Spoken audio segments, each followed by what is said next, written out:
ভারতের উত্তর পূর্বাঞ্চলকে দেশটির বাকি অংশের সঙ্গে যুক্ত করা চিকেন স্নেক নামে পরিচিত পশ্চিমবঙ্গের শিলিগুড়ি করিডোরের ১২০ একর জমি কেন্দ্রীয় সরকারের কাছে হস্তান্তর করেছে পশ্চিমবঙ্গের শুভেন্দু অধিকারীর নেতৃত্বাধীন বিজেপি সরকার।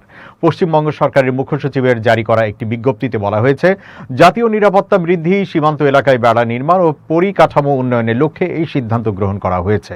কেন্দ্রীয় পরিবহন ও মহাসড়ক মন্ত্রণালয় থেকে বারবার তাগাদা দেওয়া এই প্রস্তাবটি গত ১ বছর ধরে মমতা বন্দ্যোপাধ্যায়ের সরকারের কাছে আটকে ছিল। এছাড়াও যোগাযোগ ব্যবস্থা উন্নত করার জন্য ওই অঞ্চলের ৭টি সড়ক National Highways Authority of India ও National Highways and Infrastructure Development Corporation লিমিটেডের হাতে তুলে দিয়েছে রাজ্য সরকার, যার মধ্যে রয়েছে হাসিমারা জয়গাঁও হয়ে ভারত ভুটান সীমান্ত পর্যন্ত সম্পূর্ণ অংশ, বারাদিঘি ময়নাগুড়ি চ্যাংড়াবান্ধা হয়ে ভারত বাংলাদেশ সীমান্ত পর্যন্ত সম্পূর্ণ অংশ এবং শিলিগুড়ি কাশিয়াং দার্জিলিং সম্পূর্ণ অংশ। এতদিন পর্যন্ত রাজ্য সরকারের পূর্ত দফতরের হাতেই এই সড়কগুলো দেখভালের দায়িত্ব ছিল। এখন এই হস্তান্তরের ফলে রাস্তাগুলোর সম্প্রসারণ ও বড় ধরনের রেলওয়ে মেরামতির কাজ দ্রুত শুরু হবে বলে মনে করছেন বিশেষজ্ঞরা।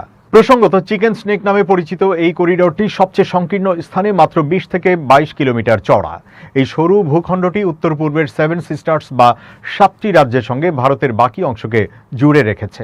এটি ভারতের অন্যতম সবচেয়ে ঝুঁকিপূর্ণ কৌশলগত অঞ্চল হিসেবে বিবেচিত।